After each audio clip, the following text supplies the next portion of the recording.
ozon merupakan masalah lingkungan global yang serius karena peningkatan radiasi UV dapat menyebabkan berbagai dampak negatif bagi kesehatan manusia, ekosistem, dan iklim. Apa itu lapisan ozon? Yang pertama, lapisan ozon adalah area di stratosfer sekitar 15-35 km di atas permukaan bumi dengan konsentrasi ozon O3 yang relatif tinggi.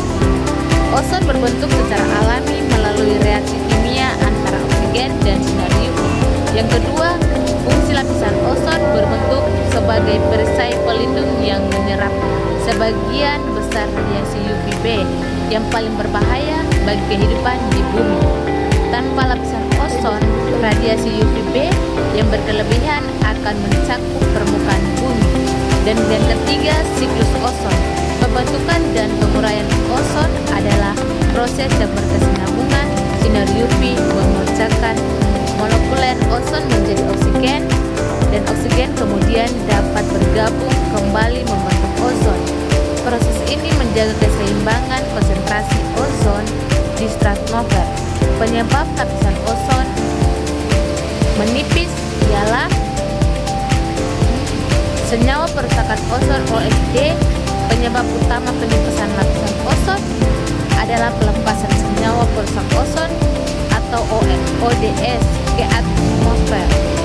ODS adalah senyawa buatan manusia yang mengandung klorin dan bromon seperti klorofluorokarbon CFC, digunakan dalam pendinginan aerosol dan pelarut. Selanjutnya adalah halon, digunakan dalam alat pemadaman kebakaran. Karbon tetraklorida CCI 4 digunakan sebagai pelarut. Metil klorofluor CH3CC23 digunakan sebagai pelarut. Mekanisme penipisan ODS, kenaikan ke stratosfer dipecahkan oleh sinar UV melepaskan atom klorin dan fluorin. Atom-atom ini bertindak sebagai katalis yang berarti mereka dapat menghancurkan ribuan molekuler ozon tanpa habis terpakai sendiri. Dampak penipisan ozon yaitu yang pertama, bagi kesehatan manusia, peningkatan radiasi UV dapat menyebabkan kanker kulit.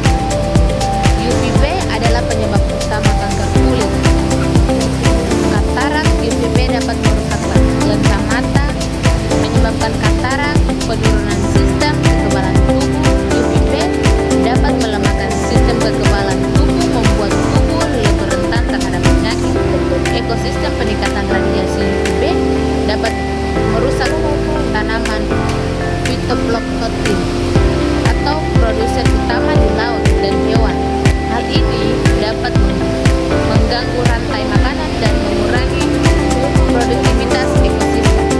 Iklim, beberapa ODS juga merupakan gas rumah kaca yang berkontribusi pada pemanasan global. Upaya penyelamatan lapisan ozon. Protokol Montreal, perjanjian internasional yang bertujuan untuk mengurangi dan menghilangkan produksi dan konsumsi ODS. Protokol Montreal dianggap sebagai salah satu perjanjian lingkungan internasional yang paling sukses. Teknologi ramah lingkungan, pengembangan dan pengguna teknologi alternatif yang ramah lingkungan seperti pendinginan tanpa ODS dan alamat pemadam kebakaran yang aman bagi ozon. Pemantauan dan penelitian, pemantauan terus-menerus konsentrasi ozon dan ODS di atmosfer serta penelitian untuk memahami lebih lanjut tentang proses penipisan lapisan ozon. Situasi di Indonesia, khususnya di Maluku.